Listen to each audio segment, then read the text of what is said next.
Bonjour à tous et bienvenue dans le 13e épisode de Young Trainers. Je suis JR, toujours accompagné de Romain. Comment tu vas, Romain? Ça va super et toi, JR? Ah, ça va super, surtout qu'aujourd'hui nous accueillons notre troisième, troisième Troisième. invité, Ah, quatrième, quatrième, ouais, quatrième, quatrième. quatrième, pardon, invité de Young Trainers. Mathilde Schmidt est avec nous aujourd'hui. Comment tu vas, Mathilde? Au top, au top. Au top. Prête à battre le record de la durée du podcast. Ce sera avec plaisir. Elle est venue rien que pour ça. Elle est venue en... C'est ouais, ça. exactement. Mathilde, est-ce que tu peux te présenter rapidement, peut-être pour nos auditeurs qui ne te connaissent pas? Qui es-tu? Qu'est-ce qui t'a amené? Qu'est-ce que tu fais dans la vie à l'heure actuelle? Ouais. Alors moi, c'est Mathilde. Alors, sur Instagram, on me connaît souvent, m'appelle souvent Mathie. Bon, ça vient sans doute de mon pseudo. J'ai un petit peu cherché. Ouais. Bah, à l'heure actuelle, j'exerce en tant que coach nutrition et coach sportive en ligne. Et on va dire que ma zone de compétence, c'est vraiment plus la nutrition que l'aspect entraînement. Quand même, je suis aussi passionnée par cet aspect-là. On va dire que la majorité de mes suivis sont essentiellement focus sur la nutrition à l'heure actuelle.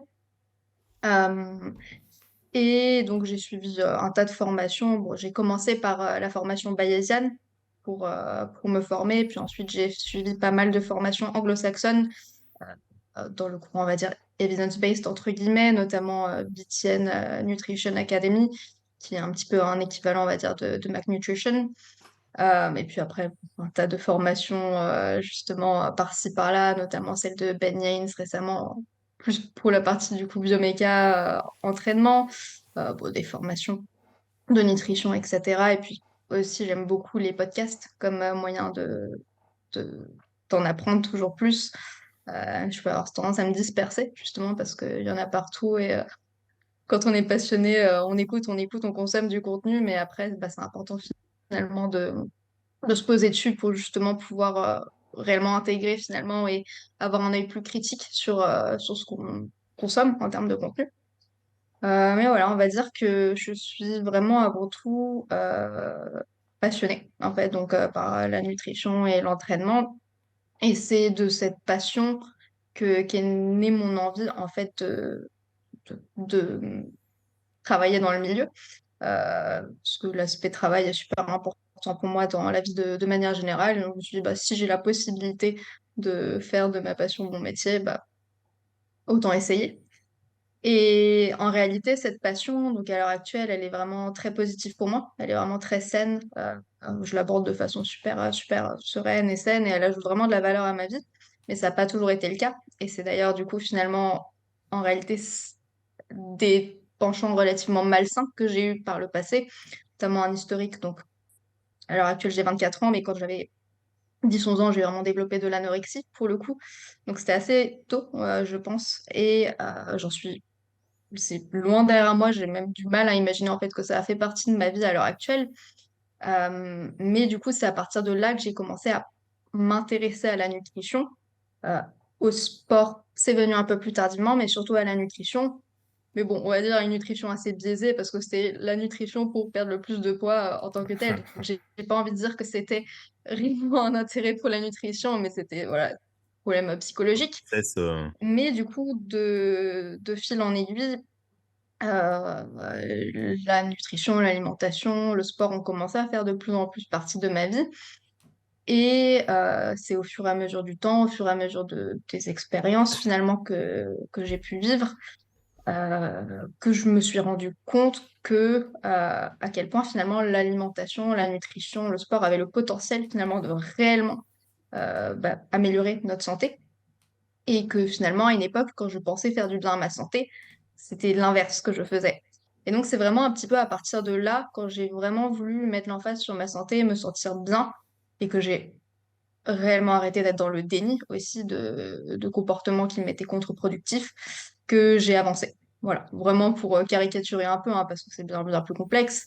Mais du coup, c'est à partir de là où, en fait, mon intérêt pour la nutrition, on va dire, le sport est devenu réellement progressivement au fil du temps sain, serein et qu'aujourd'hui, en fait, c'est une passion qui contribue à ma vie, vraiment qui contribue à ma vie. En fait, je me dis que ma vie, c'est un peu comme un puzzle. Il y a différentes composantes et bah, la nutrition, le sport s'intègrent finalement dans le puzzle de ma vie de façon qui, à l'heure actuelle, du moins, me convient. Parce que, après, justement, c'est susceptible d'évoluer dans le sens où, à l'heure actuelle, j'ai pas forcément d'objectif physique, j'ai pas forcément d'objectif assez prononcé en termes de fitness. Et on pourrait se dire, pour une coach, c'est pas foufou, mais à l'heure actuelle, c'est ce qui me convient finalement.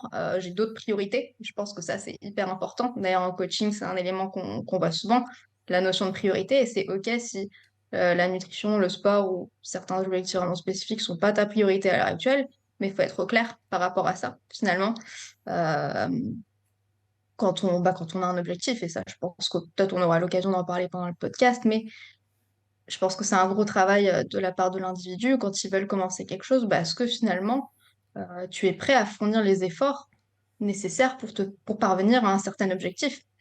Et il n'y a pas de vérité générale, ça sera propre à chacun, finalement, la façon, le processus en tant que tel, mais il y aura tout de même des efforts à fournir. Et si l'objectif est quand même assez prenant, assez demandant, notamment en termes d'énergie physique, mais aussi mentale, si c'est pas le cas, c'est pas grave, mais il faut que tu sois au clair par rapport à ça. Voilà, grosso modo. Tout à fait d'accord avec ce que tu viens de dire à la fin. Ouais, carrément.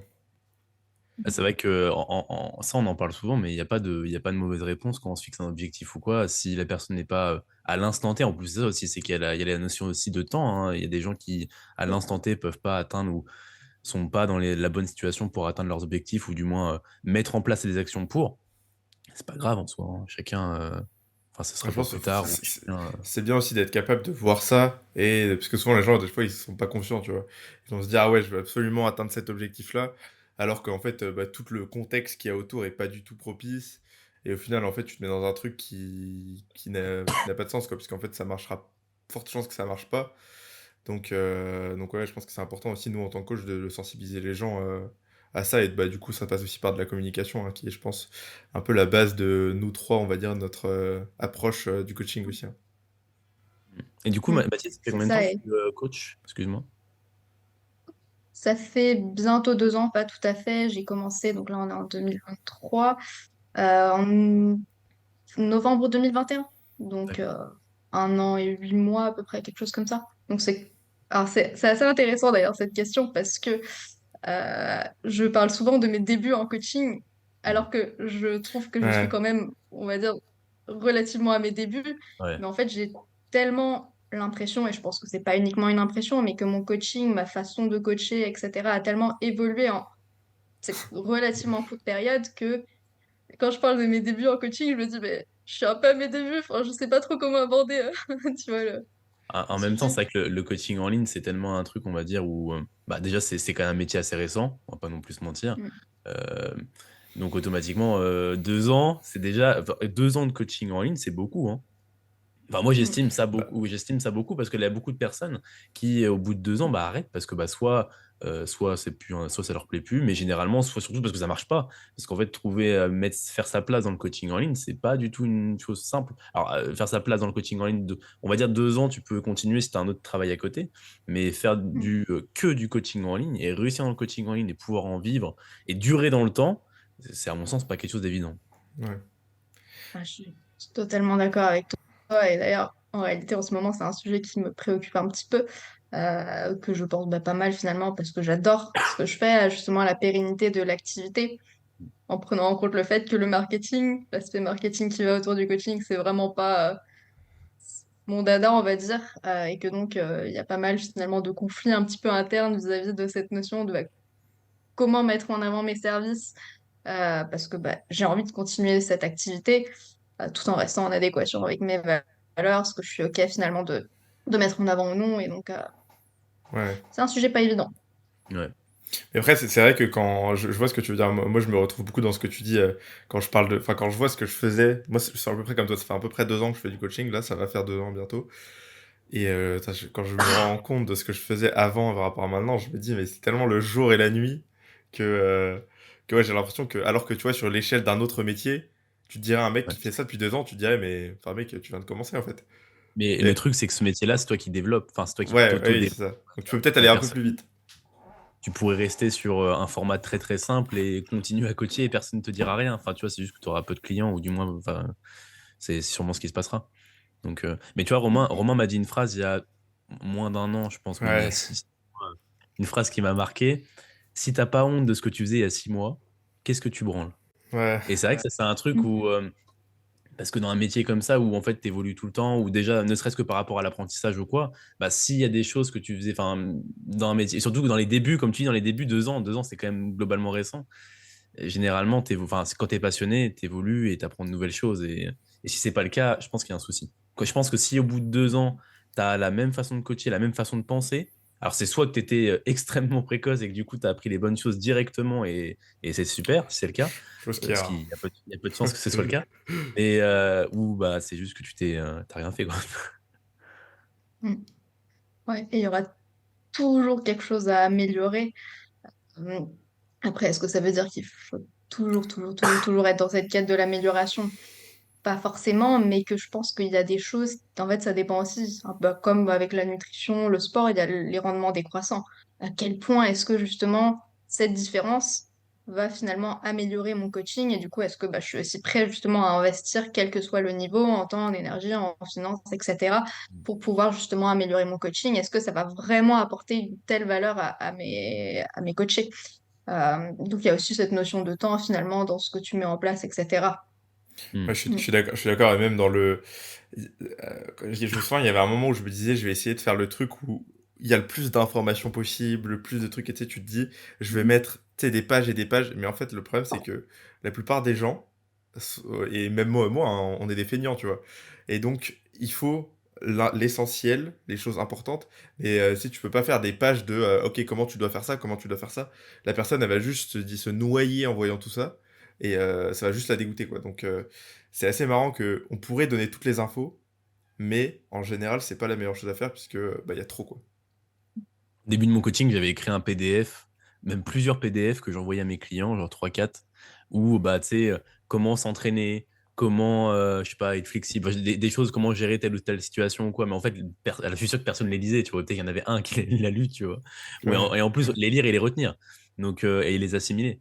Donc, ouais, c'est comme tu dis, Romain, faut pas être trop à vouloir mettre trop de choses directement, je pense. Ah, je suis totalement d'accord. Et la simplification, moi, c'est un de mes problèmes justement, parce que je pense qu'à une époque, j'avais un petit peu indirectement cette croyance de le plus j'en donnais, le mieux c'était. Aussi par rapport à mon temps personnel, justement, le plus je suis disponible pour Mm. le coacher, le mieux c'est. Alors que pas forcément. Et je pense que je reste quelqu'un qui est quand même très disponible dans mon coaching parce que la communication est vraiment à la base de mes services.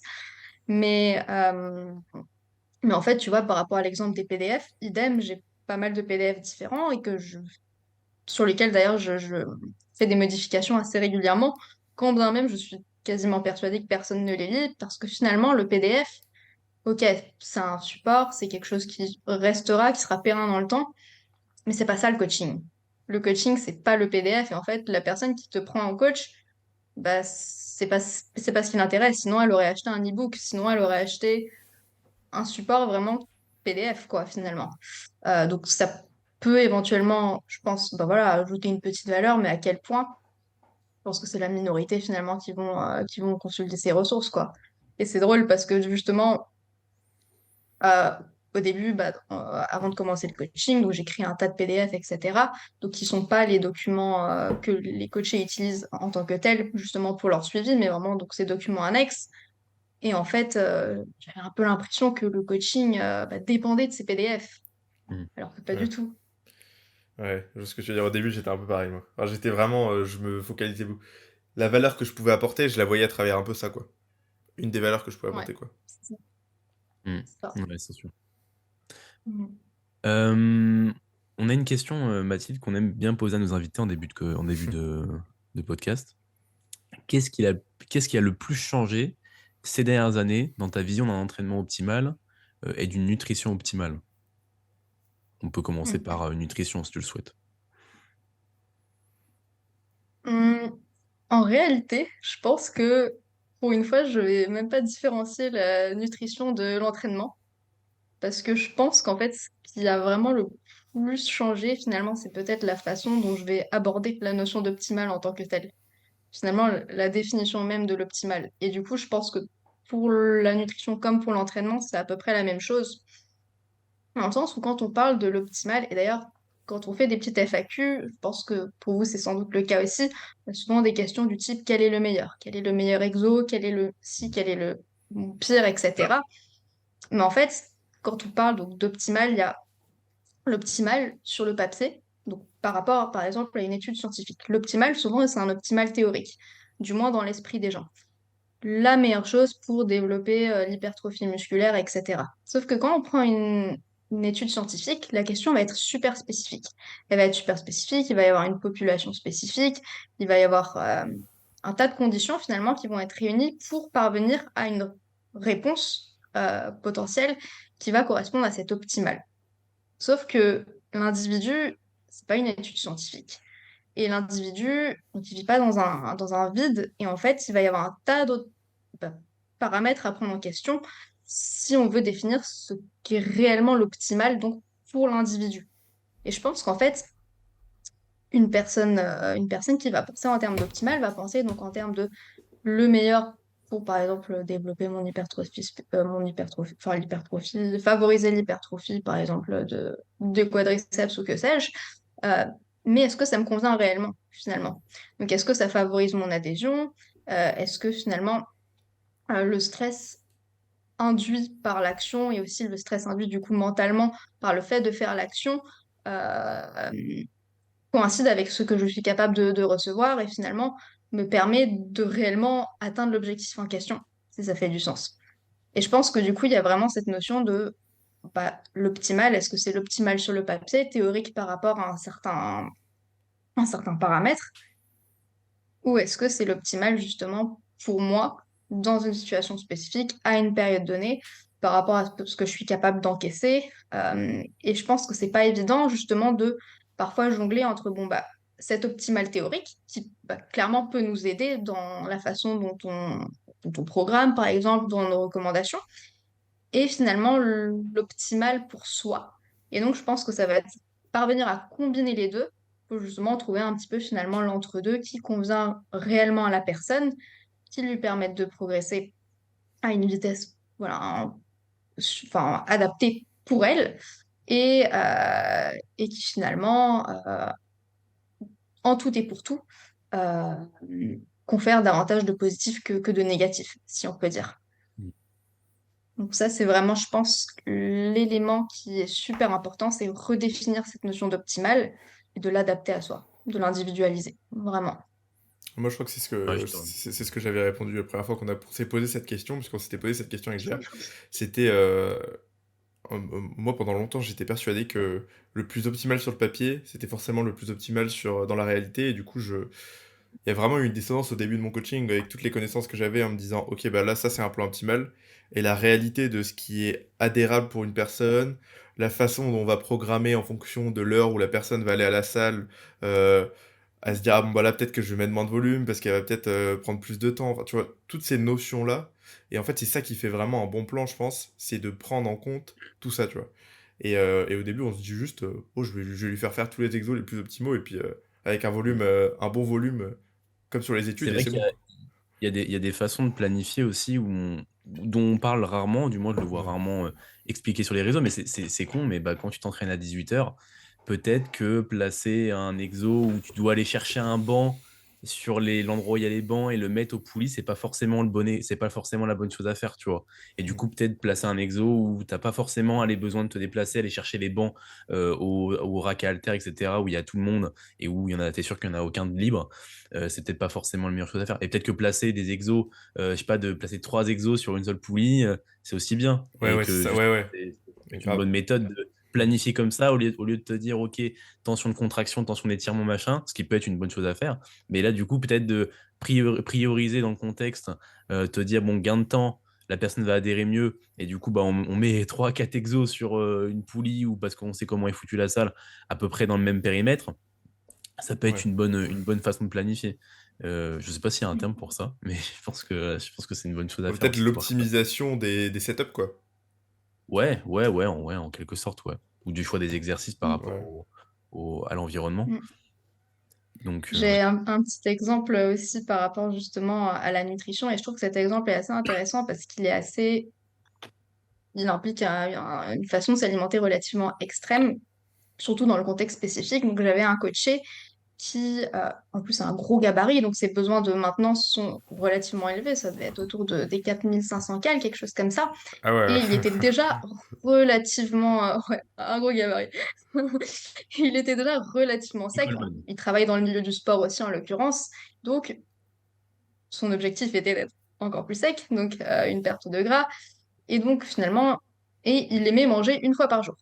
Ah, tu m'avais Voilà. raconté ça. Et donc, on voit que c'est un scénario où il y a pas mal finalement de points quand on regarde la théorie où il pourrait y avoir un petit peu des frictions si on veut être dans la rétention de la masse musculaire, du moins essayer voilà, d'être dans cette dynamique, euh, etc. Bon, déjà, moi, la première question enfin, une des premières questions que je lui ai posées, c'était de comprendre pourquoi il aimait manger une fois par jour finalement? Est-ce que c'était vraiment une préférence en termes digestifs ou que sais-je, ou est-ce que c'était une croyance qu'il avait suite à des justement façons de s'alimenter, régimes alimentaires faits de façon répétitive, qui lui faisait penser qu'il fallait qu'il mange une fois par jour, grosso modo. Donc on a discuté autour de ça. Et j'ai compris un petit peu les raisons derrière. Et il y avait vraiment effectivement une question de préférence parce que il fait beaucoup de sport et il se sent beaucoup mieux finalement quand il est relativement léger en termes de ressenti. Et donc c'était sa préférence de manger plus tardivement la journée. Et en fait, donc on a discuté et moi je lui ai expliqué que, étant donné qu'il avait un relativement faible appétit, ça pouvait être cohérent pour lui de faire un déficit relativement agressif parce qu'il voulait voir des résultats rapidement, mais que en contrepartie, il y avait plus de susceptibilité qu'il perde davantage de masse maigre, d'autant déjà parce qu'il était relativement sec, parce que un repas par jour, et donc, on a discuté un peu de ça et je lui ai proposé, bon, est-ce qu'on conserve un repas par jour ou est-ce que justement on essaye par exemple d'intégrer une collation essentiellement focus sur les protéines pour augmenter finalement ta prise de protéines pendant la journée, fréquence plus importante, ce qui peut aussi t'aider à augmenter ton apport. Est-ce que on peut essayer pour voir si ça pourrait te convenir ou non? Et donc, on a conclu que finalement, en essayant pendant plusieurs mois, il a adoré cette façon de s'alimenter. Ça lui a tout à fait convenu et possiblement que ça pourrait justement diminuer les risques de perte de masse maigre, etc., associé finalement à un déficit relativement agressif avec un physique déjà relativement sec. À quel point? Ça, je sais pas. Je n'ai pas la possibilité, la capacité de le mesurer, mais on pourrait se dire en se basant sur la théorie que c'est un choix judicieux. Maintenant, étant donné que ça lui convient réellement, finalement, on est parti sur ça et puis on a vu que ça a convenu. Euh, donc voilà, la théorie pour nous aider, comme point de départ, mais après justement, comment est-ce qu'on l'adapte à l'individu en le tenant informé finalement des potentiels risques, avantages, inconvénients de l'action en question, de l'intervention en question. Et finalement, est-ce que tu es OK potentiellement de perdre potentiellement un petit peu plus de masse maigre si c'est pour avoir un résultat plus rapide et avoir vraiment une fréquence alimentaire qui te convient davantage. Et si t'es OK avec ça, let's go, tu vois. Mais comme ça, t'es conscient finalement du Ouais. pourquoi, du comment. Mhm. C'est encore le rôle d'éducation, quoi, de vraiment dire les Ouais. choses et de pas être. De pas faire miroiter des choses, on va dire la réalité avec les connaissances que tu as, de ce qui pourrait se passer quand tu fais tout ça. Et j'ai un peu le même exemple avec une fille pareille qui me dit souvent qui veut perdre du gras rapidement, mais qui a beaucoup d'appétit, qui a du mal, qui, je sais, aurait beaucoup de mal à adhérer si on augmentait la taille du déficit. Parce que déjà, c'est compliqué avec un déficit qui est relativement léger, tu vois. Et de ça, tu vois, c'est ce que je lui disais, ouais, mais regarde là. Là, c'est déjà difficile, tu souffres déjà un petit peu de la faim, ou en tout cas, ça peut devenir compliqué. Donc oui, peut-être que tu veux perdre du gras plus rapidement, mais est-ce que ce serait pas contre-productif d'augmenter la taille du déficit, que ça soit encore plus dur à tenir, et que du coup, tu te frustres, et peut-être que du coup, tu craques sur tes défringales, ce genre de choses, des moments où tu vas manger beaucoup plus que prévu, et in fine, que tu sois au final plus haut en calories que ce que tu serais si tu avais un déficit un peu plus modéré.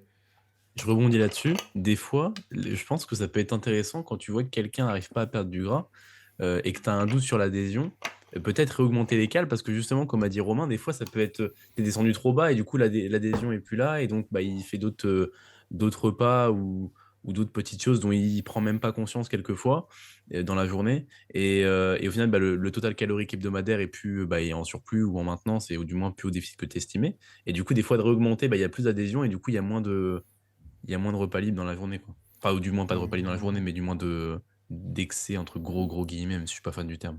Ouais, c'est un peu ce que souvent les gens disent, je pense quand tu sais, tu vois souvent sur Insta des mecs qui disent: «Ouais, il mangeait 1 200 calories, maintenant il en Ouais, mange 2 500 et il a perdu 10 kilos». Attends. ça Tu tu tu ça ça dis c'est une qu'il rêve précise, ça. tu dis qu'il a mangé 1 200 calories, mais il a pas mangé 1 200 calories. Il disait qu'il mangeait 1 200, mais il mangeait sûrement bien plus et du coup, quand tu l'as mis peut-être, je sais pas, bon 2 500 j'abuse, mais tu l'as mis à 2 000, bah, en fait, il a juste beaucoup mieux adhéré et du coup, in fine, il était sûrement beaucoup plus en déficit, quoi. Mmh. Ça, c'était Mm. une rêve précise dans des premiers podcasts dont on parlait ça. Ouais. Nous, on a fait, il y avait un post comme ça, quelqu'un, ouais.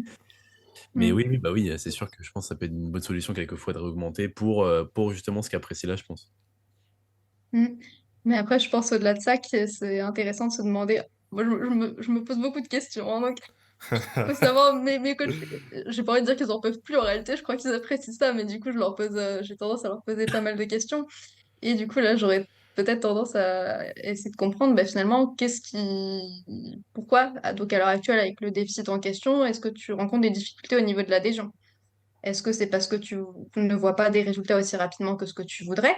Et donc, finalement, psychologiquement, au niveau de l'adhésion, ça t'aide pas? Est-ce que c'est la sensation de faim physique, la sensation de faim mentale?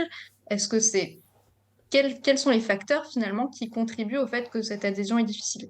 Et du coup, pour un petit peu contrebalancer ce que vous disiez, je suis totalement d'accord. De manière générale, je pense que c'est extrêmement fréquent comme scénario le fait que bah, les gens, par exemple, euh, euh, comment on dit en français, mess report, Ouais, consomment plus de calories que ce qu'ils indiquent, par exemple, ou qu'il y a des difficultés d'adhésion liées au fait justement d'un déficit calorique trop important réellement, mais que parfois justement le fait de réellement diminuer les calories peut aussi augmenter l'adhésion. Et donc ça va je suis vraiment dépendre d'accord. de la situation, Ouais, c'est clair. et ça peut être psychologiquement comme physiologiquement. Parce que physiologiquement, il peut y avoir certaines adaptations, notamment hormonales, qui se produisent, qui font que finalement, un apport énergétique moindre va diminuer la sensation de faim. Et psychologiquement, si par exemple ça booste en termes du fait de voir davantage de résultats plus rapidement, etc. Quand bien même, je suis, on va dire, globalement de l'avis qu'il est important de prendre un certain plaisir au processus et de pas justement placer toute son attention sur les résultats. Euh, je pense que les résultats font tout de même partie du processus aussi en tant que tel, et peut-être de façon accrue justement en début bah, notamment dans un contexte de perte de poids, de perte de gras, de déficit, où on va peut-être justement vouloir le fait de voir des résultats, percevoir des résultats de façon tangible va peut-être booster la motivation. Ouais. Après, s'il y a que ça, c'est problématique, Ouais, parce mais qu'à que ça en fait partie. à terme, ça risque d'être compliqué, mais je suis carrément d'accord. Moi, j'ai eu des contextes comme ça où des personnes voulaient absolument perdre du poids rapidement, et je leur aurais dit, ouais, non, on va faire ça doucement. Ils m'auraient dit, non, en fait, non, enfin, ça sert à rien, quoi. Elle sait très bien qu'au bout de 2 semaines, elle m'aurait dit, ah, je perds que 200 grammes, là, c'est trop nul, quoi. Alors que Bah, tu vois au début elle perd vraiment, je sais pas, elle va perdre 500 grammes à 1 kilo par semaine. Bon, en fonction du contexte, hein, ça dépend des gens, de leur taille, etc. On adapte souvent à... Mais en gros c'était ça. Et la personne était vraiment bah, trop déter, quoi, tu vois. Ça lui moi, peut... ça m'est arrivé, dans mes tout débuts, de comme toi, Romain, aller trop doucement, enfin, bon, alors, du coup, pas comme toi, parce que toi, tu l'as pas fait, mais moi, quand j'avais déjà eu une Ah fille, je si, me si, au souviens, début, je faisais pareil. Au début, je faisais pareil, mec. pareil. J'étais trop frileux sur les déficits caloriques, hein. Ouais, bah, tu vois, moi, j'étais aussi frileux Pareil. et la personne, au final, elle perdait tout doucement, elle perdait comme un mec qui était déjà sec, mais en fait, elle était pas sec, donc en fait, il fallait qu'elle perde plus vite, tu vois, pour Ouais, qu'en plus, elle adhère au plan, etc. Et ce qui faisait que vu qu'elle perdait pas vite, bah, des fois, ah bah, j'ai pas perdu, bah, je vais manger autre chose, tu vois. ouais, Enfin, exactement, il y ouais. a en fait ce contexte un peu psychologique, et je suis persuadé que si elle aurait perdu plus vite, elle aurait peut-être eu un peu plus faim, mais par contre, elle aurait beaucoup mieux adhéré au plan. Donc, elle aurait pas mangé d'autres choses ou quoi, ou sorti à fond du plan. Ce qui est intéressant aussi à prendre en compte, et enfin, je pense que vous le prenez aussi, mais c'est au fil des semaines, il y a des gens en fait qui vont avoir beaucoup de repas libres dans leur semaine. Et du coup, c'est vrai qu'au début, de capter le bon déficit, enfin le bon total calorique pour la personne, c'est pas forcément évident parce que tu sais pas si les repas libres qu'ils font sont des choses récurrentes ou non. Et moi, j'ai déjà des clients qui, des fois, en fait, simplement, ils ont une vie sociale qui fait qu'ils ont deux, trois repas libres des fois dans la semaine. Et du coup, bah, leur total calorique, ça a adapté par rapport à ça. Et ça, c'est un truc à prendre en compte au fil du temps. Et je sais que moi, ça met des fois plusieurs semaines avant de se rendre compte du bon total calorique, du bon déficit hebdomadaire, on va dire, plus que quotidien, à mettre en place pour le client, quoi. Ouais, en lien avec les sorties, etc. Mais En ça, effet, c'est tout l'intérêt de discuter, d'avoir de la communication, ouais. d'avoir des bilans qui sont bien remplis et tout. Parce qu'encore une fois, nous, c'est vraiment les données. Et là, si t'as pas de données pour quantifier ça, t'es juste en mode, ok, je comprends pas pourquoi il perd pas là, c'est bizarre. Ouais, c'est ça, Ouais. en fait, tu sais pas si au final. Et puis en plus, c'est ça aussi, c'est la communication avec le client, parce que tu sais pas si le repas libre ou les repas libres qu'il y a eu, c'est des choses, on va dire, qui sont juste à l'instant, d'une semaine, tu vois, ou si c'est quelque chose de récurrent. Et si c'est quelque chose de récurrent, ça veut dire qu'il faut modifier le plan en lien avec ça. Et il n'y a Ouais. pas de mal à ça. Moi, j'ai un gars que j'ai en coaching, il a des fois 2, 3 repas libres, parce qu'il y a des repas de famille ou quoi dans la semaine. Il était en déficit, il était à 2000 calories. Et pourtant, alors lui, il adhérait très bien au plan, il n'avait pas faim du tout en semaine, il n'y avait aucun souci. 4 repas, tout se passait très bien. Mais 2000 calories, c'est pas énorme pour un homme, d'autant plus qu'il voulait prendre de la masse, qu'il s'entraînait bien à la salle, etc. Beaucoup d'intensité. Mais bah, il vivait bien comme ça, et puis bah, fallait bien le faire en fait. S'il voulait sécher, il y avait des repas entre guillemets obligatoires. Donc, Il écoutera le ouais, podcast, je crois. il écoutera le podcast. Ouais, il Il se écoutera le reconnaîtra. podcast. Ouais. Et bon, c'est une première étape, mais le questionnaire des débuts de suivi, justement, est super pertinent. Ouais, J'imagine que vous avez un questionnaire des débuts de suivi pour bien sûr. justement essayer de comprendre réellement où est l'individu, où est-ce qu'il a envie d'aller. Puis après, effectivement, la fréquence des repas libres, entre guillemets, c'est vraiment primordial. Et comme tu dis, est-ce que c'est de façon récurrente ou est-ce que c'est de façon vraiment ponctuelle? Parce que c'est pas la même chose.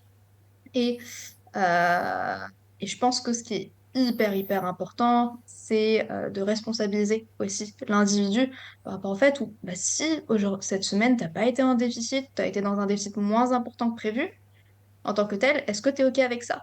Et c'est pas grave. Enfin, moi, en tout cas, ma façon de coacher est pas du tout dans la punition, si on peut dire. C'est bah, finalement, est-ce que tu es OK avec ça? Parce que Ouais. si tu es OK avec ça, il y a fondamentalement pas de problème. Tu as conscience que le fait d'avoir consommé, d'être allé peut-être 4 5 fois au resto et d'avoir pris des options relativement denses en énergie, ont augmenté ton apport énergétique sur la semaine. Maintenant, si le déficit est l'objectif, est sans doute moindre, peut-être annulé, mais est-ce que voilà, tu acceptes cela finalement? Et si tu acceptes ça, bah écoute, on continue le processus après, quoi, finalement. Mais c'est beaucoup plus facile à dire qu'à mettre en Ouais. pratique. Et je pense que notamment quand quelqu'un est dans un suivi, dans un coaching, il va avoir tendance à penser que bah, le coach il va être déçu, qu'il va y avoir finalement cette culpabilisation liée au fait de ne pas avoir suivi le plan. Et donc justement, ça c'est personnellement un gros axe de travail pour moi dans la majorité de mes suivis, c'est finalement bah, comment aborder le plan lui-même, finalement psychologiquement, pour ne pas avoir cette impression que tu fais un faux pas, Mhm. finalement. Mm. Ouais. Ouais, Je ouais. pense que ça aussi, c'est à mettre dans un contexte aussi d'éducation, la nutrition. Et c'est limite, Mm. bah, en fait, prendre ce contexte de, OK, là, tu as fait des repas libres, tu te rends compte que ton poids augmente, bah, il faut se servir de ça comme, donc là, prends conscience de la balance énergétique, prends conscience de ce qui se passe. Alors non pas que c'est grave, mais prends juste conscience que ça peut arriver. Parce que Ouais. l'idée aussi, je pense que c'est une des questions que je m'étais notée pour aborder plus tard, parler de l'après-coaching. D'ailleurs, on peut en parler directement si vous voulez. Je pense que c'est important de se dire qu'on va pas coacher les gens toute leur vie. Alors, du moins, on va pas les coacher 1 an, 2 ans. Généralement, ça s'arrête au bout de quelques temps, quoi. Parce que Après, ça dépend l'idée, dans quel objectif, je trouve. voilà, Oui. j'allais y mettre, ça dépend quel objectif, mais d'autant plus quand quelqu'un a un objectif de prise de muscle, peut-être bodybuilding derrière, ou du moins quelque chose d'assez poussé qui s'en rapproche. Là, ouais, il y a un contexte précis. Mais dans des objectifs de perte de gras, ou du moins dans ce genre de choses, généralement, c'est pas aussi long. Et du coup, je pense qu'un contexte d'éducation, enfin, amener de l'éducation à la nutrition derrière, ça peut être intéressant. Je sais pas ce que vous en pensez, vous, et Bah, comment vous avez... moi, j'ai du mal à concevoir le coaching sans éducation. Enfin, je trouve ça. J'aurais tellement de mal à juste me dire. Après, je sais qu'il y a des gens qui sont pas intéressés. Hein. Il y a des gens, et c'est sûr que ça vous arrive aussi, des clients. Tu vas leur expliquer par A plus B les choix que tu as fait, pourquoi tu les as fait, ils en ont rien à faire. Hein. Tu sais, eux, tant qu'ils ont un plan qui leur amène des résultats et que le processus ils le kiffent, ils sont contents, tu vois. Mais il y en a qui sont vraiment dans cette attente d'éducation et tout, et qui, je pense, même viennent vers nous dans cette idée d'en apprendre plus, de devenir meilleur, de s'améliorer, etc.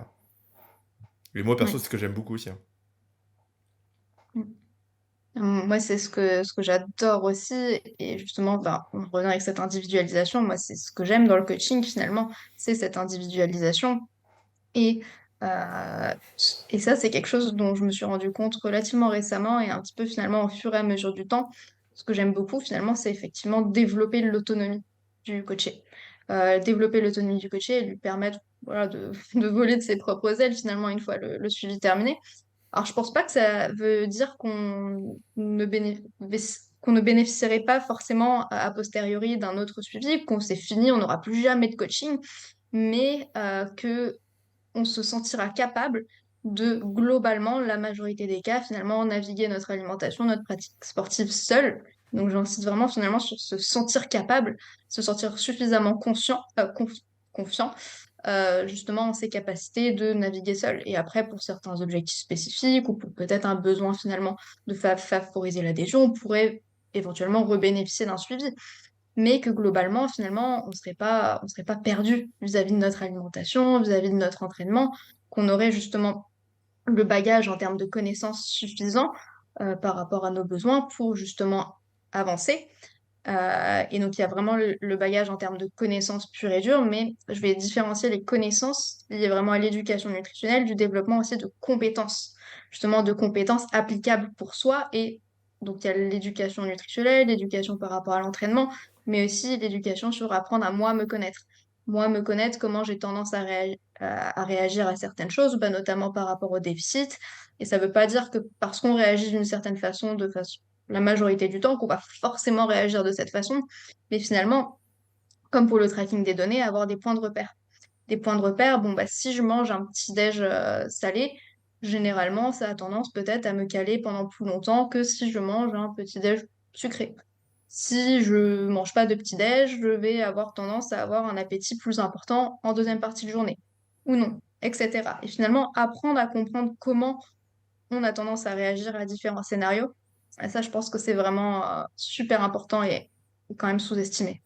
Ouais, je suis vraiment, vraiment d'accord avec toi sur ce coup-là parce que j'ai une de mes clientes qui était vachement là-dessus où on a travaillé beaucoup sur les comportements qu'elle pouvait avoir, notamment pendant des occasions sociales. Et en fait, c'est quelqu'un que je connais personnellement avec qui bah, je fais des occasions sociales, etc. Et donc, du coup, du coup, j'ai mon visage enfin, d'ami et de coach à côté. Et c'est assez intéressant puisque du coup, ça me permet par contre du coup, comprendre vraiment les comportements qu'elle peut avoir. Donc, typiquement, ce qu'elle a tendance à faire, c'est arriver à une occasion sociale en se disant, ce que je lui avais expliqué, ok, tu peux essayer d'adapter un peu ton apport calorique sur la journée pour quand tu arrives au restaurant, bah, avoir peut-être un peu plus de calories disponibles pour bah, pouvoir plus te faire plaisir, entre guillemets, tu vois. Sachant que l'objectif était vraiment un déficit. Sauf que quand elle faisait ça, le truc, c'est qu'elle se limitait la journée en obtenant quand même bien sa satiété, mais genre typiquement, si elle allait le soir à un truc, elle allait pas prendre de goûter. Donc t'arrives sur une grosse fenêtre sans manger, à une occasion sociale où tu auras sûrement beaucoup de nourriture qui va te donner beaucoup envie. Et donc, la plupart du temps, elle n'arrivait pas à vraiment limiter, ou en tout cas gérer son apport calorique là-bas. Et du coup, ce qu'on a pu mettre en place, c'était, ok, enfin, c'est surtout de se dire, ok, regarde là comment tu réagis comme ça. Et c'est, qu'est-ce que je dis, tu vois, c'est pas grave. C'est juste, tu n'es pas capable vraiment de gérer ton apport calorique lors d'une occasion sociale si tu n'as pas mangé avant. Et du coup, le seul truc qu'elle a fait, c'est rajouter une collation avant d'y aller, tu vois. Un fruit avec une petite source de protéines, et ça a tout changé, tu vois. C'est des petits trucs comme ça, mais qui font vraiment la différence. Et où tu te dis surtout, en fait, dans le suivi, moi, global, si je voyais pas ça, je me serais pas dit, ah ok, bah quand elle va en occasion sociale, elle mange plus que ce qu'elle imagine. Et c'est Toi, juste. en tant qu'ami, tu veux dire? Ouais, Toi, si, oui, si tu serais pas son ami, tu aurais pas vu que. ah bah non. Bah non, comment Ouais, bah, j'aurais oui, pu. t'aurais pas vu. Parce qu'elle aurait pu te le dire. Ouais, elle aurait pu me le dire, mais est-ce qu'elle, elle s'en rendait compte? Ouais, bah, c'est ça. Ouais. C'est ça, est-ce que tu c'est des gens quand même qui enfin, globalement sur la nutrition, je pense que beaucoup de gens, enfin même, la plupart des gens manquent cruellement d'éducation et donc du coup, les gens se rendent mais pas du tout compte, quand ils vont au resto, qu'ils peuvent, taper, 1 500-2 000 cales. Bon, j'abuse peut-être, mais presque, très Ouais, pas facilement, loin. quoi. Ouais. Tu sais, tu manges une pizza, Mm. t'es déjà à plus de 1200, un truc comme ça. Ouais, Enchaîne avec un dessert. puis les gens Un prennent dessert, une petite boisson, et là, ouais, ouais, c'est ça, et si tu prends pas de boisson zéro, pas de tu vois? Et tu te retrouves avec beaucoup, beaucoup plus de calories que prévu, quoi. Alors, pas mm. de boisson zéro, gros, il y a de l'aspartame. Non, ça c'est non. Ah non, pas plus de 33. Ouais. Mhm. Mais d'où, encore une fois, vraiment, Je suis hyper insistante avec ça, mais l'importance de la communication et apprendre à connaître le coaché, quoi. Et si t'es pas dans cette dynamique, si t'apprends pas à connaître le coaché, bah tu pourras pas réellement, entre guillemets, l'aider. Du moins, tu pourras l'aider sur la surface, tu vois, parce que Hmm. parvenir à faire perdre du poids à quelqu'un, en l'occurrence, c'est facile, c'est très facile, mais justement, parvenir à lui faire perdre du poids en développant finalement cette connaissance nutritionnelle, ses compétences, en développant sa confiance en lui, en lui permettant de voler de ses propres ailes une fois le suivi terminé, bah là, je pense que c'est où il y a beaucoup de failles dans le milieu du coaching, finalement. C'est deux métiers différents là. Tu parles pas du même métier là, je pense. C'est vraiment, enfin faire là, vraiment ce développement, etc. C'est vraiment, ça demande beaucoup beaucoup de compétences. Faire perdre du poids à quelqu'un, ça peut en demander beaucoup, mais ça en demande sûrement beaucoup moins que tout le côté éducatif, euh, Mm. l'aspect psychologique de comprendre, d'analyser, parce que ça demande aussi sûrement beaucoup d'analyse euh, Oui. pas de données, mais c'est un peu ça quand même, tu vois, dans le questionnaire, tu vas analyser un peu quand même la personne, tu as cet aspect d'analyse qui est, je pense, pas facile, hein. Mm. Mm. Et puis C'est après, clair. il y a quand même beaucoup de coachs qui vont partir du principe que si la personne ne suit pas le plan fixe, C'est son c'est problème. la faute de la personne. Ouais. Et, Mm. et la personne ne veut pas être aidée, j'y peux rien. Tu vois? Et, et Mm. je sors pas ça de nulle part, hein, c'est vraiment, il y a des coachs qui disent ça ou qui pensent ça. Après, il y a des personnes, je Mm. pense, où c'est très difficile de les aider aussi, hein, et où Ouais. tu auras beau essayer de tout mettre en place, te plier en 12, tu n'arriveras pas, parce que bon, Parce c'est un que, peu comme tout. ouais, ouais, c'est Si la ça. Il y personne a n'est des pas personnes. prête à être aidée, Non. Il y a des pays, alors voilà, c'est ça, Mm. faut différencier, je pense, le plan ne correspond pas forcément à la personne, peu importe le plan, le fait simplement en fait de faire une démarche de cuisiner ou juste de préparer ou en fait de de se lancer dans une s'investir, démarche quoi. de s'investir. Il y en a, c'est pas possible. J'en ai eu quelques-uns, Ouais. pas énormément, j'en ai eu quelques-uns. C'était pas possible. Vraiment, il y avait rien à faire. J'avais beau faire, t'aurais pu leur mettre tout et n'importe quoi. Le fait juste de se rentrer dans un plan et de sortir du simplement l'instant présent et je mange ce qu'il y a, tu vois, bah, c'était pas possible. Mm. Donc après, moi personnellement, j'ai pas su quoi faire. Il y avait une personne où c'était très compliqué. Enfin, du moins, continuer. Alors c'était possible au début, mais après, au fil du temps, ça devenait compliqué. Bah, il y a des moments où bah, tu peux plus faire grand-chose en fait. Quand la personne lâche le truc et qu'elle elle veut plus, ou du moins alors qu'elle est encore en situation où ça nécessiterait de perdre encore du gras d'un point de vue santé, bah, Mm. là, après tu peux plus faire grand-chose quoi. Une Et fois que tu as mis toutes tes cartes. c'est aussi peut-être que t'es pas la bonne personne. Enfin, moi, je le vois un peu comme je suis peut-être pas la bonne personne pour l'accompagner, tu vois. C'est peut-être pas moi qu'elle a besoin. Et en vrai, avant, je l'aurais peut-être pas, je l'aurais vu en mode grave comme un échec. Et en fait, maintenant, je me dis, bah, en fait, juste, enfin, on a tous des besoins différents. Et moi, je suis peut-être juste pas la personne qui lui faut, quoi. Ouais, peut-être qu'il y a une façon d'aborder les choses, une façon de Ouais. discuter qui peut convenir des fois à des gens et d'autres pas. Pas d'autres personnes, des fois Mm. d'être très. Après, je pense que on aborde tous notre. On s'exprime différemment en fonction des gens, tous. Enfin, moi, je sais que des fois, je peux être un peu plus dur, entre gros guillemets, avec certaines personnes qui vont le nécessiter parce que ça va être en mode, on va dire, bodybuilding, tout ça, ou des gens que je connais, et du coup, bah, voilà, ça peut être un peu différent. Et puis des personnes où ça va être complètement, je vais être complètement très friendly parce que, bah, faux, en fait. Et même c'est même la plupart des gens que je suis comme ça. Donc, je pense qu'il faut Mm. adapter le discours. Ouais. Et d'ailleurs, c'est une compétence clairement hein, que d'adapter, comme bah, tout à l'heure, tu me parliez du fait d'analyser les questionnaires, le profil de l'individu, c'est une compétence en tant que telle, et puis une compétence qui se développe comme toute finalement, et finalement d'adapter sa communication. Euh, c'est aussi une compétence pour justement essayer, dans la démarche, qu'elle soit la plus productive possible pour aider la personne. Mais c'est vrai que il y a vraiment cette double question. Bah, est-ce que c'est le plan qui n'est pas adapté, auquel cas on essaye de l'adapter, ou est-ce que c'est vraiment finalement le coach en tant que tel qui n'adhère pas au plan et n'adhérera finalement à quasiment aucun plan que toi tu pourrais lui proposer. Et là, je pense qu'on en vient à des finalement questions un petit peu plus profondes, un peu plus justement psychologiques. C'est bah, si tu adhères à aucun plan, est-ce que c'est vraiment, du moins, voilà, que le coach en question a proposé, est-ce que c'est vraiment que tu as envie de l'objectif Ouais. ou est-ce que tu es prêt? Parce que c'est pas la même chose. Parfois, tu peux avoir envie de quelque chose, mais t'es pas forcément prêt, justement, comme on disait au tout début, à mettre en place, pour différentes raisons, ce que tu devrais, entre guillemets, mettre en place pour parvenir à l'objectif. Ouais. Et c'est OK. Mais voilà, il faut être clair par rapport à ça. Puis il y a des gens aussi qui ont tendance à beaucoup changer d'objectif. Je sais que j'ai eu quelqu'un que j'ai coaché 2 fois, je crois. Et bah, en fait, il se lançait 2, 3 mois. Et puis au fil du temps, à chaque fois, il arrêtait.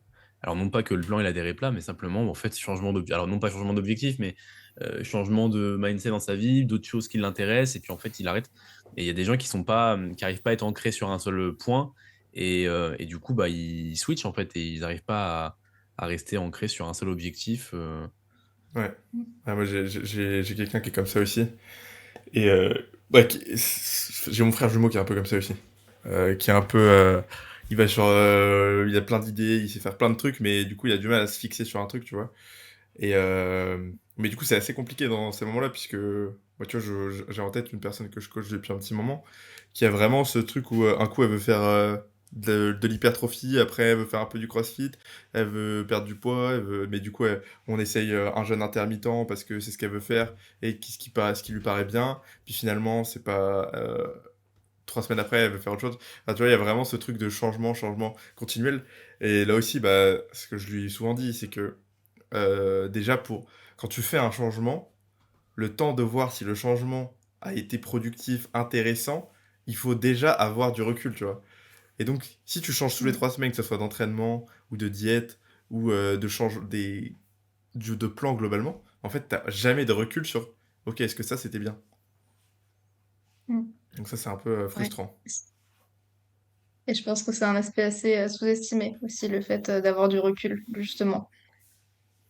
Mais et il y a aussi le cas où, en début de suivi, par exemple, et donc notamment quelque chose qu'on peut rapidement voir dans le questionnaire début de suivi, c'est bon, bah, est-ce qu'il y a plusieurs objectifs simultanément qui sont relativement Ouais, contradictoires et parfois totalement contradictoires, mais souvent je pense qu'il y a un peu plus de nuances où finalement poursuivre l'un des objectifs va pas forcément avec la poursuite de l'autre, ou du moins si tu veux vraiment maximiser, disons, entre guillemets, tes chances par rapport à un certain objectif, peut-être qu'il faudrait mieux mettre l'autre objectif de côté de façon temporaire. Prenons un cas classique, le fait de perdre du gras et l'hypertrophie. Alors, les deux ne sont pas forcément complètement opposés. Tu peux perdre du gras et développer ta masse musculaire. Cependant, si tu veux vraiment maximiser, et ça dépend justement de chacun, par exemple, ta probabilité de prendre de la masse musculaire, peut-être que, selon ta situation, bien sûr, un surplus calorique serait plus pertinent. Auquel cas, tu ne ouais. perdrais pas de gras. Euh, mais voilà, ça va vraiment dépendre de la situation. Et puis après, on a des situations où, là, pour le coup, il y a vraiment euh, deux objectifs qui, à mon sens du moins, sont complètement opposés, antithétiques. Bah, par exemple, si, et là, ça relève pas du spectre d'un coach, mais par exemple, s'il y a une situation de trouble du comportement alimentaire et qu'il y a la volonté de perdre du poids. Voilà, clairement, il y a quelque chose qui ne va pas. Mais bon, là, on est vraiment dans quelque chose qui sort de notre spectre. Et finalement, on peut comprendre aussi pourquoi la personne, elle serait attirée par cet objectif-là, quand bien même c'est pas ce dont elle aurait besoin. Ouais. Mais ouais, donc ça Et aussi, ça c'est un paramètre, je pense. c'est clair que c'est compliqué puisque ouais, on a aussi cette envie vraiment d'aider les personnes. Mais des fois, genre, c'est vraiment. Enfin, moi, j'ai coaché juste une personne qui avait pas non plus des gros TCA, mais qui avait un peu qui avait eu des TCA et qui ne me les avait pas mentionnés dans le questionnaire, tu vois. Pourtant, c'est une question qu'il y a dans mon Mm. questionnaire, tu vois. Et je l'ai Mm. su après. Et quand je l'ai su, du coup, je me suis dit, mais jamais j'aurais fait un. Enfin, tu vois, c'est quelqu'un de relativement avancé en termes de masse musculaire, qui veut perdre du gras, qui est déjà relativement sec, mais qui a un objectif de perdre du gras, euh, qui n'a pas de problème à adhérer à une diète, qui s'entraîne depuis longtemps, donc tu sais, qui a vraiment cette capacité à adhérer de manière globale à une diète et à un entraînement. Et du coup, je me suis dit, bon, bah, on va faire un déficit relativement agressif. ouais. Relativement. Parce que bah, l'objectif c'était quand même de perdre du gras rapidement pour vite retourner en surplus parce que lui dans un déficit calorique au vu de son niveau musculaire c'était un peu une mini cut l'idée. Euh, il aura énormément de mal à prendre de la masse musculaire en déficit calorique quoi.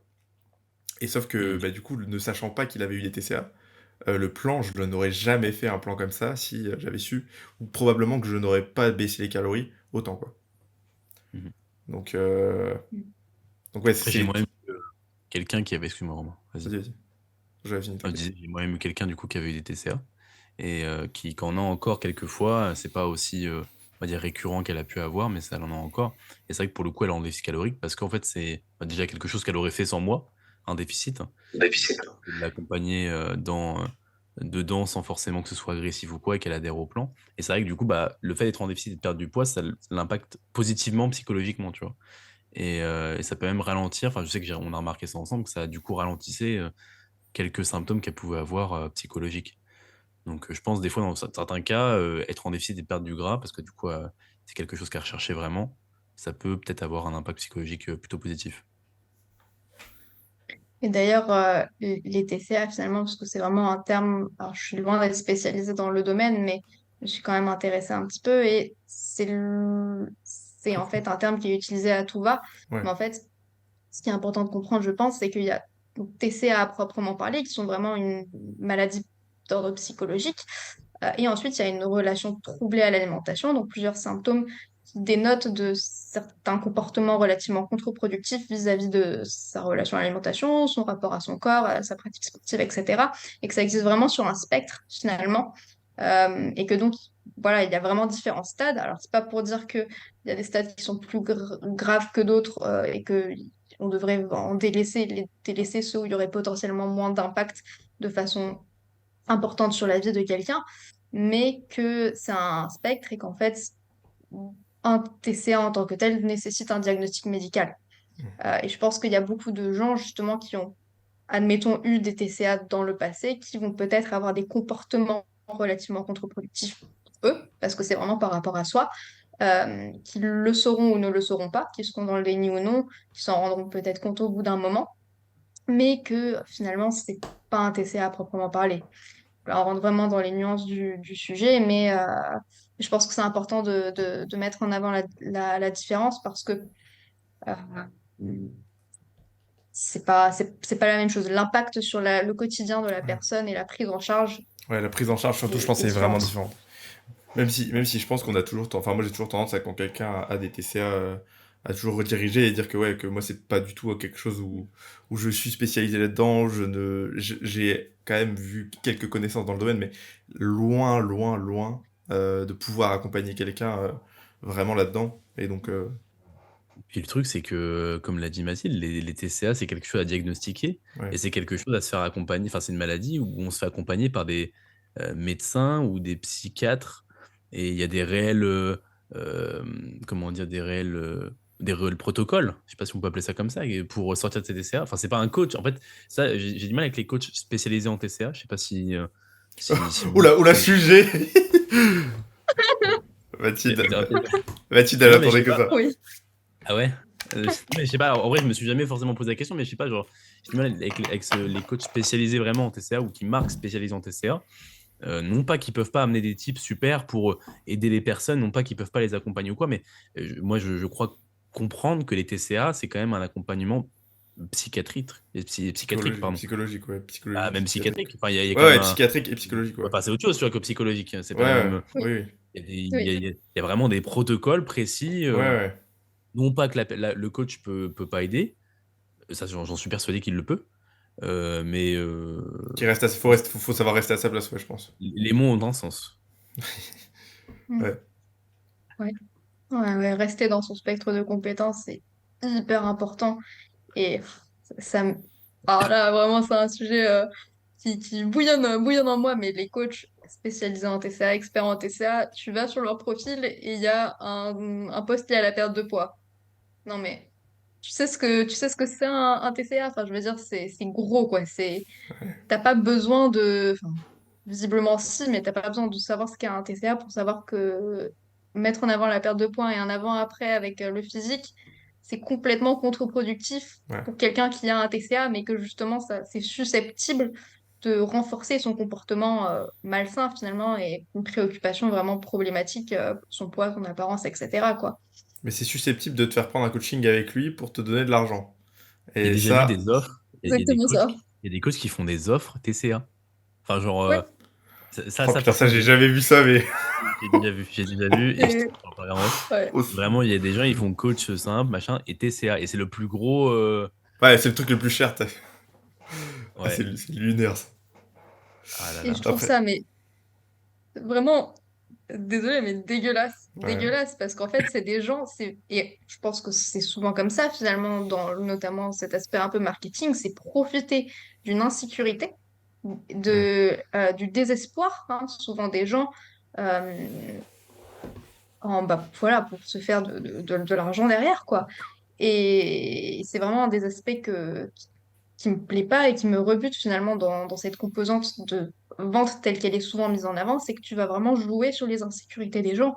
Tu vas vraiment finalement tout mettre en place et attention, j'ai envie de vivre de mon coaching, mais je pense, enfin en tout cas pour moi, il y a des façons de faire finalement. Alors là, en plus, bon, on parle même pas du fait de mettre en avant un TCA, de vendre clairement un protocole universel pour un TCA qui est complètement enfin, contre-productif et problématique à mon sens. Mais finalement, typiquement, cet aspect marketing implique le fait de du moins tel qu'il est souvent fait, de profiter finalement des insécurités des gens. Alors, c'est pas pour dire que on n'a pas besoin de marketing, mais finalement, est-ce que déjà, ce que tu mets en avant, tu vas réellement le fournir aussi? Il y a Ouais. aussi ça Ouais. qui est important, et je pense que souvent, ceux qui sont vraiment focus sur le marketing, finalement, ils vont, et je caricature, mais investir des tonnes dans des formations de marketing, et finalement, derrière, leur service De piètre ne sera qualité. pas tel qu'il est présenté. Ne sera pas tel qu'il est présenté. Bah, très souvent, en fait, je pense qu'il y a beaucoup, beaucoup de gens qui sont très bons. Les gens qui sont très bons en marketing sont capables de vraiment montrer la valeur que pourrait apporter leur suivi. Mais en fait, c'est juste le montrer, tu vois. Dans la réalité, très souvent, ils sont juste très forts à le montrer, mais ils passent sûrement tellement de temps. Parce que je pense que c'est un métier, hein, par contre, hein. Le marketing, tout ça, c'est un métier, c'est tout un truc qui est vachement compliqué. Mais du coup, ouais, on est quand même coach. Enfin, c'est quand même assez lunaire de se dire que les mecs sont meilleurs. Et il y a clairement des mecs qui sont meilleurs en marketing que en tant que coach, hein, franchement. J'en connais quelques-uns qui sont très bons en tant que marketeurs, mais qui sont aussi très bons en tant que coach, hein. Ouais, C'est juste ouais. que c'est Ah, il y a les deux aussi, hein. et j'en connais Les un, deux. Mm. je sais pas si vous connaissez Jake Rayner, c'est un Anglais. Oui. Ouais. Lui, c'est un monstre de productivité. Il sort une vidéo chaque jour sur son compte coaching business, sur son compte d'entraînement, enfin de coach, sur son compte de team. Il sort une vidéo ou un post chaque jour.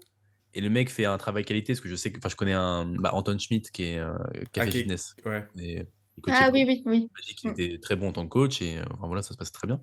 Et puis productif, tout ça. Enfin, Ben oui, il a les deux T, lui. Aparté, mais il a les deux T. comment? On Bah, en parlait Schmitt, tout à l'heure par Schmitt, rapport à Schmitt. mon nom de famille. Il a les deux T. Ah bah Ah, ah oui, oui, ouais. bah oui, j'ai dit, c'est vrai, j'ai même pas tilté en plus. Tu Ouais. vois, et du coup, qu'est-ce que je disais? Ah non, mais je Et pense que du ouais, t'as raison, hein. Pardon. Il Mais y en ouais, a qui. donc et ce gars-là, Jake Reiner, moi, il m'impressionne parce que et en plus on a pas mal discuté avec lui et enfin j'ai pas mal discuté avec lui et il est vraiment il est super actif partout et puis ouais, il est super actif partout. Mais je pense que c'est une organisation de malade Ah mental. bah oui. C'est ça. Après son contenu, il reste son contenu marketing, ça reste on va dire, enfin des fois il va publier un post, il va mettre juste une phrase, enfin ça va pas non plus être un truc. Je pense qu'il a standardisé pas mal de trucs et du coup ça va assez rapide. Ouais, ouais, ouais. Mais voilà, tout le temps des stories sur ses trois comptes, enfin le mec s'arrête pas quoi. Ouais, ouais. Mm. Ouais, mais il fait. Mais du coup, derrière, il a quand même un service qui est vraiment bien, qualitatif, etc. En tout cas, Et, ah oui, après a priori. Ouais. ouais. Et quand même, très souvent, ce que tu vois chez les mecs qui sont très bons en marketing, c'est des mecs qui, dans le coaching, c'est un peu plus douteux, quoi. Même s'il y a des exceptions, bien évidemment, comme dans tout. Et que... Oui. Ouais. Il y a toujours des exceptions, c'est Ouais. clair. Mais c'est vrai que ça, c'est un aspect que je trouve vraiment dommage finalement, et qu'il y a des personnes qui pourraient justement réellement être susceptibles d'aider quelqu'un, mais de par le fait que son marketing n'est pas à la hauteur, finalement, il y a une barrière. Et en tant que tel, voilà, c'est à soi aussi justement de travailler sur son marketing si on veut être capable finalement de proposer nos services et de parvenir à les mettre en avant et les vendre finalement. Parce que tu sais que Mais entre... t'as quand même la capacité d'aider les gens vraiment, quoi. Et donc, en soi, mettre en avant tes services, mais c'est toujours difficile de savoir comment. Enfin, je pense que aussi, quand on n'a pas été habitué à vendre, on n'a peut-être pas eu une éducation en lien avec ça, ou je sais pas trop à quoi c'est lié, mais je pense qu'on a aussi un peu peur de vendre au début. Moi, je sais que c'était le cas quand j'ai commencé, hein, j'étais pas le. Enfin, c'est vraiment pas du tout naturel pour moi de vendre. Et, mais comme tu dis, on faut qu'on vise de notre coaching, tu vois. Notre but, c'est quand même d'en vivre. C'est pas Mm. de. Donc, ça demande quand même, je pense, d'avoir des compétences et de mettre en avant son marketing. Mais on n'est pas obligé de le faire de manière, on va dire, douteuse et f Pour en bah revenir juste au coach spécialisé en TCA, je vais peut-être mettre encore un coup de pied dans la fourmilière, mais heu, je pense qu'aussi, il y a un truc à mettre en avant, c'est pas parce que toi, tu es sorti des TCA que tu sais Mmh. forcément, ouais. comment, bah, déjà que alors peut-être que tu t'es fait accompagner, peut-être que ça s'est très bien passé pour toi, peut-être que tu t'es Mmh. autogéré, que ça s'est très bien passé pour toi et grand bien t'en fasse, mais peut-être que tu sais pas forcément comment réellement, en fait, accompagner quelqu'un, pour sortir des TCA et je dis ça en ne connaissant pas, les protocoles TCA. Ça, je mets un point d'honneur à le dire, mais il y a des protocoles précis et c'est comme quelqu'un qui est extrêmement musclé, qui est arrivé à un niveau, C'est ce incroyable, que j'allais te dire. qui ne sait peut-être pas forcément comment y arriver parce qu'en fait, il part d'une base déjà extrêmement bien, qui, répond en plus de ça extrêmement bien à l'entraînement et donc, Mmh. bah, derrière ça se passe très bien, mais il a peut-être pas forcément les protocoles lui-même en tête pour, faire passer quelqu'un, d'un point A à un point B, comme lui il l'a fait. Bon, voilà, petite parenthèse. Ouais. Je sais pas ce que vous en pensez? Ah, je suis totalement d'accord avec toi et tu vois, perso, moi j'ai eu des TCA, mais je me considère pas du tout capable d'aider quelqu'un qui a eu des TCA. Et ça sort complètement de mon spectre de compétences, mais malheureusement, je pense, il y a beaucoup, ou en tout cas certains praticiens, certains coachs, enfin, ouais, coachs, on va dire, qui, parce qu'ils ont vécu quelque chose, vont se sentir légitimes de finalement faire un coaching par expérience. J'ai vécu ça, alors je sais ce que j'ai mis en place pour m'en sortir, pour parvenir à cet objectif, alors je vais vendre littéralement finalement ce qui a fonctionné pour moi. Et c'est vraiment problématique parce que finalement, c'est pas parce que voilà, ça a fonctionné pour toi que ça fonctionnera pour quelqu'un d'autre. Bon, si déjà tu es capable de savoir ce qui a réellement fonctionné pour toi. Mais bon, au-delà de ça, de toute façon, euh, c'est voilà, chacun est différent et chaque problématique euh, nécessitera un accompagnement individualisé avec des praticiens pertinent, compétent pour t'aider. Et donc, je pense que tu vois, par rapport à ce que tu disais tout à l'heure, Romain, il y a est-ce que je suis si le métier de coach, en l'occurrence coach nutrition, coach sportif, est le corps de métier qui convient, est-ce que je suis le bon coach pour aider cette personne? Peut-être que oui, peut-être que non. Et si c'est pas toi, c'est pas grave, ce sera peut-être quelqu'un d'autre. Mais après, au-delà de ça, est-ce que je suis le bon praticien, un corps de métier en tant que tel pour aider la personne? Peut-être que là, ce sera un psychologue Ah oui. avec une certaine compétence, zone de compétence, un psychiatre, euh, un coach sportif, mais par exemple un coach en salle plutôt qu'un coach en ligne. Que sais-je finalement? Il y a aussi ça. Ouais. Ouais, c'est clair. C'est clair. Il y a des fois, en tant que coach en ligne, il faut peut-être aussi se dire quand on a alors là, hors TC, hein, quand on a un débutant hardcore, des fois, le renvoyer vers un coach en one to one, du coup, en présentiel, ça peut être une très, très bonne solution. Faut-il en trouver un bon? Enfin, du moins que Ouais. j'estime être bon dans la façon d'aborder l'entraînement, en présentiel. Mais des fois, ça peut être une meilleure solution que d'avoir un coaching en ligne, de faire un programme. Enfin, que voilà, des fois, c'est une perte d'argent, hein, Ouais, bah, ouais, le puisque client. la personne va déjà, une personne hardcore débutante, elle aura, ça dépend des personnes, mais du mal à se filmer. Le stress de Ouais, déjà, tu sais, déjà, t'as le fait ouais. déjà d'aller à la salle, de pas connaître. Ouais. Tu lui dis de te filmer tes Mm. séances, la plupart du temps, elle va te dire oh non. Enfin, tu sais, Bah oui, elle va pas te à dire filmer un non, exo mais elle par va pas le faire, séance. tu vois. À filmer un exo par séance, celui qui est le mieux placé pour qu'on la voit pas et elle va t'envoyer toujours le même. Moi, j'en ai eu des fois, j'en ai une cliente comme ça, il y a très longtemps, enfin voilà, à me filmer un ou deux exos des fois, bon bah voilà, enfin, ça va pas évoluer en 3 mois. Parce que bah, Ouais, malheureusement, en fait, elle est beaucoup trop débutante. Et alors pour le coup, on va dire, moi, ce que j'estimais bien, c'est qu'elle a eu du coup quelques bases pour ensuite revenir, enfin être autonome par la suite, du moins un minimum. Mais je pense qu'elle aurait eu tout à gagner à prendre des coachings en présentiel et du coup, peut-être s'améliorer là-dessus, quoi. ouais. C'est ça. Et là, c'est peut-être finalement une question de timing, quoi, parce qu'effectivement, à l'heure actuelle, pour elle, c'était plus pertinent de se faire vraiment aider par rapport à ses mouvements en tant que telle à la salle, avoir peut-être un coach qui la rassure, etc. Mais que peut-être dans 6 mois, une fois qu'elle aura justement acquis certaines connaissances, compétences, peut-être que justement là, un coaching en ligne serait plus pertinent. Et c'est d'ailleurs un élément avec lequel j'ai du mal par rapport à, vous savez, on entend parfois, je sais pas quel est votre avis sur ça, mais il n'y a pas de bon moment. Enfin, tout moment est un bon moment. Mm. Et je suis pas tout à fait d'accord dans le sens où il n'y aura jamais de moment optimal où toutes les Mm. conditions seront réunies en tant que telles pour quelque chose, je pense. Du moins, il y aura, voilà, au sein d'une semaine, au sein de quelque chose, il y aura toujours quelque chose qui fera que. Mais il y a des moments qui sont plus propices que d'autres. Par exemple, pour la mise en place d'un déficit calorique, pour le fait de débuter un coaching, que ce soit en ligne ou à distance, euh, euh, En ligne ou en en ligne présentiel. ou en présentiel. Il y aura un moment où, voilà, et enfin, il faut se sentir prêt aussi. Ouais. Si tu te sens pas prêt, finalement, comme on disait tout à l'heure, bon, bah, voilà, tu vas pas tenir justement le processus en tant que tel sur la durée, quoi. Ouais, je pense qu'il y a vraiment un monde entre les deux à dire ouais, faut pas attendre que toutes les planètes s'alignent parce qu'en vrai, il y aura pas un moment exactement parfait, mais faut pas être non plus dans le truc que ouais, tu peux faire à tout moment, tu vas partir en vacances, bah, vas-y, on commence un coaching. Enfin, tu vois, il y a des trucs où il faut quand même avoir un contexte, comme tu dis, des sites caloriques. Si t'as un contexte, tu sors énormément, t'as aucune routine, etc. Ça peut quand même être très complexe, quoi. Donc ouais, je pense qu'il y a vraiment des moments quand même plus propices, comme tu le dis. C'est ça. Je pense qu'il faut essayer de sortir de l'illusion de, voilà, du moment parfait, parce que voilà, c'est probablement assez irréaliste, Hmm. mais qu'il y a des moments où ce sera, voilà, plus judicieux, on va dire, je Ouais, pense. carrément. Ouais, tout à fait d'accord. On va s'arrêter là pour le premier épisode. Merci beaucoup de l'avoir écouté.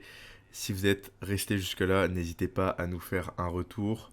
Et si le podcast vous plaît, à mettre 5 étoiles sur Spotify. La deuxième partie sort la semaine prochaine, donc soyez au rendez-vous.